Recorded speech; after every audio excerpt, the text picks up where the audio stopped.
ঠিক দুদিন আগে বিএসএফ কে লক্ষ্য করে চিকেন স্নেকের কাছে পাথর ছুঁড়েছিল বাংলাদেশিরা। এবং শুধু চিকেন স্নেক নয়, একাধিক জায়গায় যখন বিএসএফ কাঁটাতার দেওয়ার চেষ্টা করছে তখন ক্রমাগত বিএসএফ এর উপর বিভিন্ন দিক থেকে আক্রমণ করার চেষ্টা বাংলাদেশের পক্ষ থেকে কিন্তু করা হয়েছে। এবং ভারত পরিষ্কার বুঝিয়ে দিয়েছে যে এর পিছনে বাংলাদেশের বর্ডার গার্ড অফ বাংলাদেশ অর্থাৎ বিজিবির সরাসরি মদত আছে। এই প্রেক্ষাপটে দাঁড়িয়ে ভারতের বিএসএফ সরাসরি বিজেপিকে একটি জয়েন্ট মিটিং এর জন্য আহ্বান করলো এবং মনে করা হচ্ছে যে এই বৈঠক আসলে বিএসএফ এর পক্ষ থেকে কার্যত বাংলাদেশের বিজেপিকে এক আলটিমেটাম, যদি এর পরেও বাংলাদেশের পক্ষ থেকে বাড়াবাড়ি করা হয় তাহলে কিন্তু ফলাফল ভালো হবে না, তা বাংলাদেশকে পরিষ্কার বুঝিয়ে দেওয়া হবে এই বৈঠকে। একাধিক রিপোর্ট বলছে যে 8ই জুন থেকে এই হাই ভোল্টেজ বৈঠক হওয়ার কথা, যেখানে বিএসএফ একগুচ্ছ তালিকা, মানে তারা কি করতে চায় তা বাংলাদেশের হাতে সরাসরি অফিসিয়ালি তুলে দেবে। এবং অফিসিয়ালি তুলে দেওয়ার পরও বাংলাদেশ যদি আগের মতো সীমান্তে কোনো ধরনের অশান্তি করার চেষ্টা করে তাহলে বিএসএফ কড়া অ্যাকশনে ঝাঁপাবে, তা ভারত অফিসিয়ালি বাংলাদেশকে জানাবে। এবং সেই বৈঠকই হলো এই অফিসিয়ালি জানানোর একমাত্র ডেস্টিনেশন বা প্লেস হতে চলেছে বলে অনেকে মনে করছেন। আজকে এই ভিডিওতে আমি ডিটেইলিং আলোচনা করব কেন এই ধরনের পদক্ষেপ বিএসএফ এর পক্ষ থেকে নেওয়া হচ্ছে। ভিডিওটি শেষ অবধি দেখবেন, আর চ্যানেলটিকে ভালো লাগলে সাবস্ক্রাইব করবেন এবং কমেন্ট করবেন।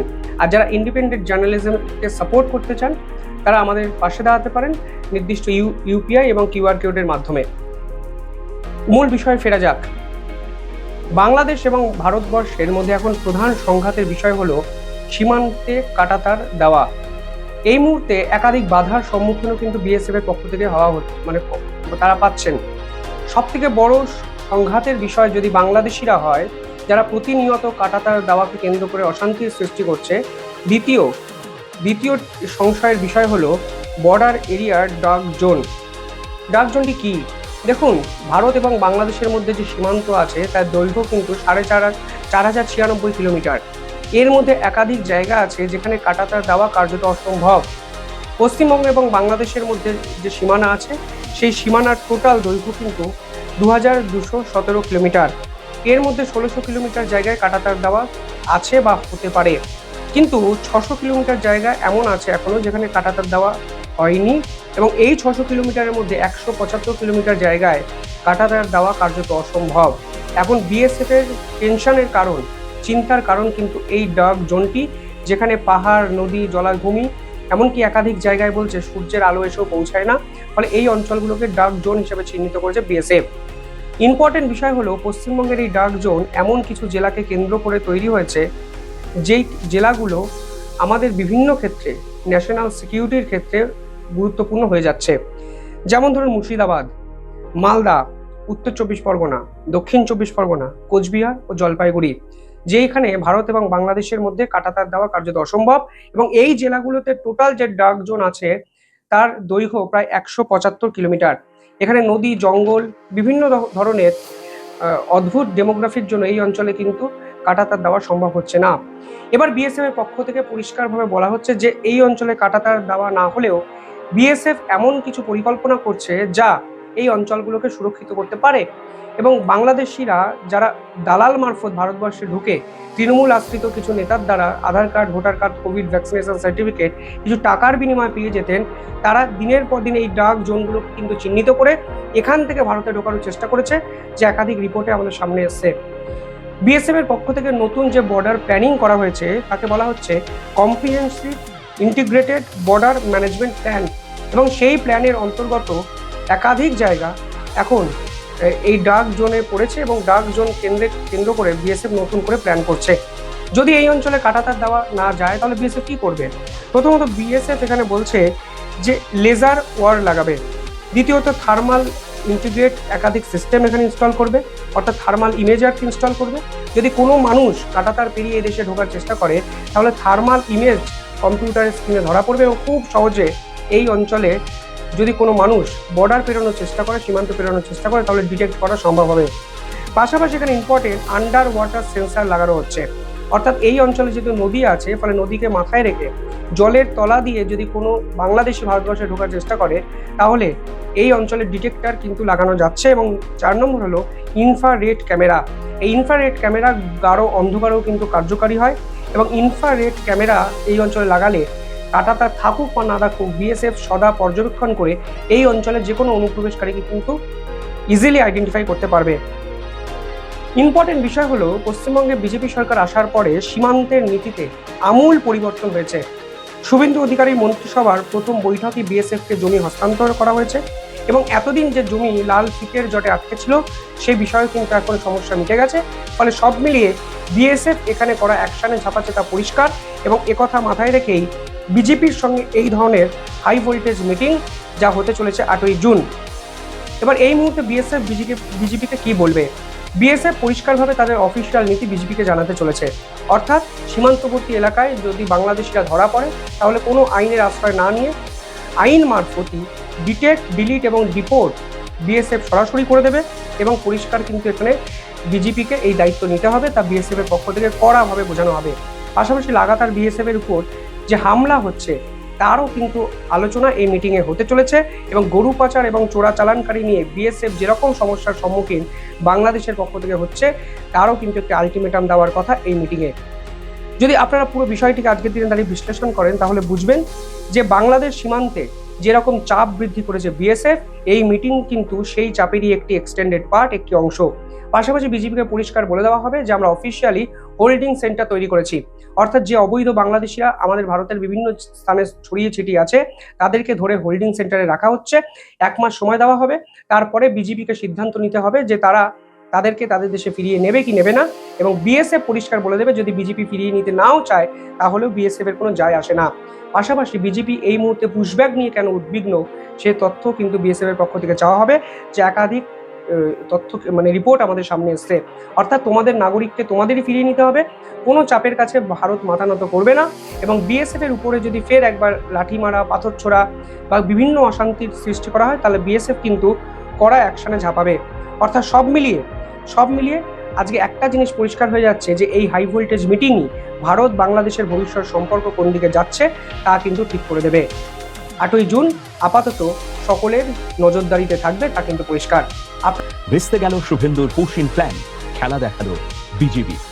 দর্শক, আপনাদের মতামতগুলো ইউটিউবের কমেন্ট বক্সে লিখুন। একটা স্টিল ছবি আপনাদেরকে দেখাচ্ছি, এই যে দেখুন, এটি আজকের ঘটনা। ভারতের পশ্চিমবঙ্গের নতুন মুখ্যমন্ত্রী Suvendu Adhikari push in plan হাতে নিয়েছেন। তার দেশে থাকা তথাকথিত বিদেশি নাগরিকদের বাংলাদেশে পুশ ইন করতে চাচ্ছেন। আচ্ছা, এটা কি সম্ভব? কোনো আন্তদেশীয় আইনে এই ধরনের কি কোনো নীতি আছে, আইন আছে যে আপনি চাইলেই আপনার দেশের কোনো নাগরিক, বা হোক না নাগরিক অথবা না হোক নাগরিক, এই ধরনের ব্যক্তিবর্গকে আপনি পুশ ইন করে আরেকটা দেশে পাঠিয়ে দেবেন? আচ্ছা, আমাদের দেশে যদি পাঠাতে চান আপনি, তাহলে নিশ্চয়ই ডকুমেন্টস লাগবে, সেখানকার আইন অনুযায়ী আপনাকে মুভমেন্ট করতে হবে। অভিবাসন আইন বা অবৈধ অবস্থানকারীদের বিরুদ্ধে প্রত্যেক দেশে আইন রয়েছে, বাংলাদেশে আছে, ভারতে আছে, পাকিস্তানে আছে, গোটা বিশ্বব্যাপী আছে আইন। তো সেই আইন অনুযায়ী তাকে বিচারের মুখোমুখি করিয়ে তারপর তার বিরুদ্ধে যখন রায় হবে সেই রায় প্রয়োগ করতে হবে শৃঙ্খলা বাহিনীকে। কিন্তু শুভেন্দু অধিকারী কি করছেন? তিনি সরাসরি যাকে ইচ্ছে তাকে পশ্চিমবঙ্গের বিভিন্ন জায়গা থেকে ধরছেন, এরপরে হোল্ডিং সেন্টারে নিচ্ছেন। মালদাতে একটা হোল্ডিং সেন্টার করেছেন, সেখানে এখন কয়েকশো মানুষকে রাখা হয়েছে। বলা হচ্ছে যে এরা বাংলাদেশি, অবৈধভাবে ভারতে প্রবেশ করেছে। এখন বিজেপির হাতে, দুঃখিত, বিএসএফ এর হাতে তুলে দেওয়া হয়েছে তাদেরকে। এখন বিএসএফ সীমান্ত দিয়ে, যে কাঁচাদারের সীমান্ত ভারতে নির্মাণ করেছে, সেই সীমান্ত দিয়ে পুশ করতে যাচ্ছে। তা আমাদের বর্ডার গার্ড বিজিবি অবশ্যই এটাকে প্রতিহত করবে। আজকে এইরকমই একটা দুর্দান্ত ঘটনা ঘটেছে। ফলে এটা বলাই যায় যে শুভেন্দু অধিকারীর পুশ ইন প্ল্যানের প্রাথমিক পর্বটি হোঁচট খেল বা ভেস্তে গেল। দেখুন, যশোরের বেনাপোলের সাদিপুর সীমান্তে কাঁটাতারের বেড়া খুলে 10-12 জন নারী, পুরুষ এবং শিশুকে বাংলাদেশে পুশিনের চেষ্টা করেছে ভারতীয় সীমান্ত রক্ষী বাহিনী বিএসএফ। তবে বর্ডার গার্ড বাংলাদেশ বিজিবি কঠোর নিরাপত্তা ও বাধার কারণে বিএসএফ এর সেই চেষ্টা ব্যর্থ হয়েছে। এই ঘটনায় সীমান্ত এলাকায় উত্তেজনা বিরাজ করছে, বর্তমানে থমথমে পরিস্থিতিতে রয়েছে। আজকে ভোর রাতে, একদম ভোরবেলার ঘটনা আর কি, সাদিপুর সীমান্তের খড়ের মাঠ এলাকা দিয়ে এই পুশ ইনের চেষ্টা চালানো হয়। বিজিবি সূত্রে জানা গেছে, সোমবার ভোর রাতে সীমান্তের লাইট বন্ধ করে দিয়ে কিছু মানুষকে জোরপূর্বক বাংলাদেশে পুশ ইনের চেষ্টা করে বিএসএফ। এ সময় সীমান্তে টহলরত বিজিবি সদস্যরা তাদের পুশিনে কঠোরভাবে বাধা সৃষ্টি করেন।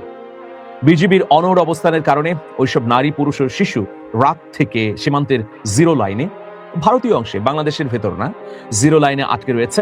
এই ঘটনার পর থেকে বেনাপোলের সাদিপুর সীমান্ত এলাকায় থমথমে পরিস্থিতি বিরাজ করছে। যে কোনো ধরনের অনাকাঙ্ক্ষিত অনুপ্রবেশ ঠেকাতে সীমান্তের সর্বোচ্চ সতর্ক অবস্থানে রয়েছে Bangladesh border guard BGB. Jessore 49 BGB ব্যাটালিয়নের commanding officer lieutenant colonel Golam Mohammad Saiful Alam জানান, বেনাপোল সাদিপুর সীমান্তের খড়ের মাঠ এলাকায় 21/6 নম্বর পিলারের কাছ দিয়ে ভারতীয় বিএসএফ বেশ কিছু নারী, পুরুষ ও শিশুকে বাংলাদেশের অভ্যন্তরে পুশিনের চেষ্টা চালায়। বিষয়টি বিজেপি সদস্যদের নজরে এলে তারা তাৎক্ষণিকভাবে সীমান্তের জিরো লাইন এলাকায় শক্ত অবস্থান নেন এবং বিএসএফ এর এই অবৈধ চেষ্টা রুখে দেন। আমরা যেটা জানতে পেরেছি যে বিজিবির সদস্যরা উইপেন্সও ওপেন করেছিলেন, মানে অস্ত্র তাক করেছিলেন। এটা কিন্তু খুবই গুরুত্বপূর্ণ ঘটনা সীমান্তের উত্তেজনার ক্ষেত্রে। অস্ত্র তাক করা মানে শত্রু পক্ষকে ঠেকিয়ে দেবার জন্য লাস্ট অ্যালার্ট, চূড়ান্ত সতর্কতা এটাকে বলা হয়। এরপরে যুদ্ধ হবে। তো এরকম একটা পরিস্থিতিতে বিএসএফ আর দুঃসাহস দেখায়নি ওই নারী, পুরুষ, শিশুদেরকে পুশিন করবার। বিজেপির ওই কর্মকর্তা আরো জানান, জিরো লাইনে আটকে পড়া নাগরিকদের বিষয়ে সুরাহা করতে সোমবার দুপুরে দুদেশের সীমান্তবর্তী বাহিনীর মধ্যে একটি পতাকা বৈঠক হয়েছে। সেই বৈঠকে বিএসএফ অনুপ্রবেশ করতে যাওয়া ব্যক্তিবর্গের প্রয়োজনীয় কাগজপত্র দেখাতে পারেনি। বিএসএফ বিজিবিকে এই বৈঠকে বলেছে যে এরা হচ্ছে বাংলাদেশি। 30, 40, 50 বছর আগে তাদের দাদারা, বাবারা বাংলাদেশ থেকে ভারতে গিয়েছিল। এখন তাদের প্রয়োজনীয় কাগজপত্র ভারত সরকার, মানে পশ্চিমবঙ্গ রাজ্য সরকারকে দেখাতে না পারার কারণে তাদেরকে ধরে এনে ডিটেনশন ক্যাম্প বা হোল্ডিং সেন্টারে রাখা হয়েছে। এখন পশ্চিমবঙ্গ সরকার বিএসএফ এর হাতে এদেরকে তুলে দিয়েছে। এজন্যই আমরা বাংলাদেশে ফেরত দিতে চাই। তো বাংলাদেশে ফেরত দিতে হলে অবশ্যই ডকুমেন্ট লাগবে এবং ভারতের আদালতের রায় লাগবে। এইসব ব্যক্তিবর্গ যে সত্যিকার অর্থে বাংলাদেশের নাগরিক তার প্রমাণ কি? আপনি চাইবেন আর বাংলাদেশে ঠেলে পাঠাবেন, তা তো হতে পারে না। বাংলা ভাষায় কথা বলে, এটা তার অপরাধ। অন্য আরেকটা অপরাধ, তার ধর্ম ইসলাম। শুধু ইসলাম না বা শুধু মুসলমান না, এর বাইরে হিন্দু বাংলা ভাষাভাষীদেরকেও কিন্তু এই হোল্ডিং সেন্টারে নেওয়া হয়েছে। যারা একেবারে গরিব, দুস্থ, যারা শিক্ষা দীক্ষা করেনি, যাদের কোনো কাগজপত্র নেই, তাদেরকে ছেলে পাঠাতে যাচ্ছে বাংলাদেশে। আর বাংলাদেশের মানুষ কি এমন লোভে বা মোহনীয় অফারের কারণে বাংলাদেশ ছেড়ে ভারতে চলে গেছে? কারণ বাংলাদেশের সঙ্গে ভারতের যে সীমান্তবর্তী এলাকা আছে, এগুলো খুবই অর্থনৈতিকভাবে দুর্বল এলাকা, দরিদ্র এলাকা। আমি নিজে, প্রিয় দর্শক, 7 বার ভারতের পশ্চিমবঙ্গ সফর করেছি। তো সেই সময়ে এই যে রাজ্যগুলো আছে, ধরুন এই রাজ্যটি মানে ভারতের পশ্চিমবঙ্গের যদি উল্লেখযোগ্য অংশের কথা বলি, 24 পরগনা, মালদা, হাড়োয়া, আরো অনেক অনেক অঞ্চল আমি চষে বেরিয়েছি। সেখানকার জনজীবনের অর্থনৈতিক যে অবস্থা, তা বাংলাদেশের সীমান্তবর্তী অঞ্চলগুলোর চেয়ে ভয়াবহ। ভয়াবহ দরিদ্র সীমার নিচে তারা বসবাস করে। তো আমি কোন যুক্তিতে এটা মেনে নেব যে বাংলাদেশের মানুষ সেখানে গেছে অধিকতর উন্নত জীবনযাপনের জন্য? আচ্ছা, প্রশ্নটা আপনাদের কাছেই রেখে গেলাম। বাংলাদেশের মানুষ কেন যাবে, কি কারণে? ধরুন যশোর বাংলাদেশের একটা গুরুত্বপূর্ণ আঞ্চলিক জেলা, গুরুত্বপূর্ণ ব্যবসায়িক কেন্দ্র। যশোরে যে পরিমাণ ইন্ডাস্ট্রিয়াল পার্ক আছে, যে পরিমাণ ইন্ডাস্ট্রি আছে, তা কি যশোর সীমান্তগুলোতে ভারতের অংশে আছে? নেই। তাহলে কোন লোভে আমাদের বাংলাদেশি ভাইয়েরা ভারতে গিয়ে অবস্থান করছেন? যারা 40-50 বছর আগে গেছেন তাদের কথা ভিন্ন। তারা নানা প্রয়োজনে গেছেন, নানা কারণে গেছেন, সম্পর্কের খাতিরে গেছেন। এখনকার মতো সীমান্তে এত কড়াকড়ি ছিল না, আত্মীয় স্বজনের টানে গেছেন, বৈবাহিক সূত্রে গেছেন। তো এখন এইসব বাস্তবতাকে অস্বীকার করে যদি শুভেন্দু অধিকারী ভারতের পশ্চিমবঙ্গের অনেক মানুষকে বাংলাদেশে পুশিং করতে চান, তাহলে সেটা যে সম্পূর্ণভাবে অবৈধ এবং অন্যায্য হবে, তাই তো আমরা প্রমাণ পাচ্ছি। দেখুন, ভারতের কোনো ব্যক্তিকে যদি বাংলাদেশে পাঠাতে হয়, তাহলে অবশ্যই প্রচলিত আইন অনুযায়ী তাদের বিরুদ্ধে মামলা হতে হবে। এরপর সেই মামলা আদালতের মাধ্যমে নিষ্পন্ন হবে। নিষ্পত্তি হবার পর যে রায় হবে, সেই রায় অনুযায়ী বাংলাদেশ এবং ভারতের মধ্যে যে আইন রয়েছে, দুই দেশের প্রত্যর্পণ আইন, সেই আইন অনুযায়ী ব্যবস্থা গৃহীত হবে। আপনি চাইবেন আর কাউকে ঠেলে পাঠাবেন, এটা সম্ভব নয়। তো দেখুন, ভারতের পশ্চিমবঙ্গে বিজেপির বিজেপির সরকার ক্ষমতায় আসার পরই এই ধরনের তৎপরতা ভয়াবহভাবে বেড়ে গেছে। এই তৎপরতা ভবিষ্যতে কোন দিকে গড়ায় সেটা কিন্তু উদ্বেগের। দেখুন, নরেন্দ্র মোদী বলেছিলেন যে নতুন সরকার প্রতিষ্ঠিত হলে বাংলাদেশের সঙ্গে দিল্লি সম্পর্ক উন্নয়ন ঘটাবে, কিন্তু সম্পর্ক উন্নয়ন তো দূরে থাক, বরং নতুন নতুন এমন উদ্যোগ গ্রহণ করা হচ্ছে যার ফলে দুই দেশের সম্পর্ক তলানিতে গিয়ে ঠেকার একটা আশঙ্কা তৈরি হয়েছে।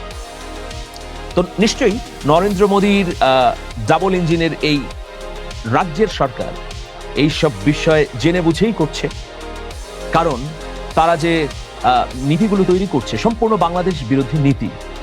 আমাদের সীমান্ত হত্যা মোটেও কমেনি। 2015 থেকে 2024 পর্যন্ত একটা পরিসংখ্যানের তথ্য দিচ্ছি, 351 জনকে হত্যা করা হয়েছে যারা বাংলাদেশি। সীমান্তের বিএসএফ তাদেরকে হত্যা করেছে, এর জন্য কোনো ধরনের বিচার হয়নি। ফেলানির হত্যাকাণ্ড ঘটেছে বাংলাদেশে, ধর্মবর্ণ নির্বিশেষে যারাই হত্যাকাণ্ডের মুখোমুখি হয়েছেন তাদের কারোরই বিচার করেনি ভারতের সরকার। একটা বিএসএফ সদস্যকে বিচারের মুখোমুখি করা হয়েছে? করেনি। তো এইসব কারণে সম্পর্ক কিভাবে উষ্ণতায় যাবে? এরপরে আমরা যদি পানির ন্যায্য হিস্যার কথা বলি তাহলে সেখানেও ভয়াবহ বৈষম্য। বাণিজ্যিক পরিস্থিতির কথা বলি তাহলে ভয়াবহ বাণিজ্য ঘাটতি। এত কিছুর মধ্যে সম্পর্ক তো এগোতে পারে না। আমরা কেবলমাত্র বাংলাদেশের লাভ চাই না, আমরা চাই আমাদের সাথে সম্পর্ক করে ভারতও লাভ করুক, কিন্তু এই লাভটা হবে সমানে সমান। আমরা ভারতকে দাদা হিসেবে দেখতে চাই না, মানে দাদাগিরি তারা করবে সেটা চাই না। আমরা চাই একটা সম এবং ন্যায্যতার সম্পর্ক। ভারত যদি 1 টাকার লাভ করে তাহলে আমরাও 1 টাকার লাভ করব। সম্পর্ক যখন এই অবস্থায় দাঁড়াবে তখনই সেটাকে বলা হবে সুসম্পর্ক। নইলে সারা জীবন এটা হচ্ছে স্বামী স্ত্রীর সম্পর্ক, মানে রাগী স্বামীর সঙ্গে দুর্বল স্ত্রীর সম্পর্ক আর কি, যেটা আওয়ামী লীগের পররাষ্ট্রমন্ত্রী আব্দুল মোমেন বলে গিয়েছিলেন। যাই হোক প্রিয় দর্শক, আমাদের বিজিবি অসীম সাহসিকতা দেখালো আজকে। তারা শুভেন্দু অধিকারীর পরিকল্পনাকে প্রাথমিকভাবে নস্যাৎ করে দিল। ভবিষ্যতে এই ধরনের ঘটনা আরো ঘটবে। তবে ভারতের প্রতি আমার আহ্বান যে অবশ্যই আপনারা আইন বহির্ভূত কাজ করবেন না। প্রতিবেশী হিসেবে বাংলাদেশের প্রতি সম্মান রাখুন, মর্যাদা দিন।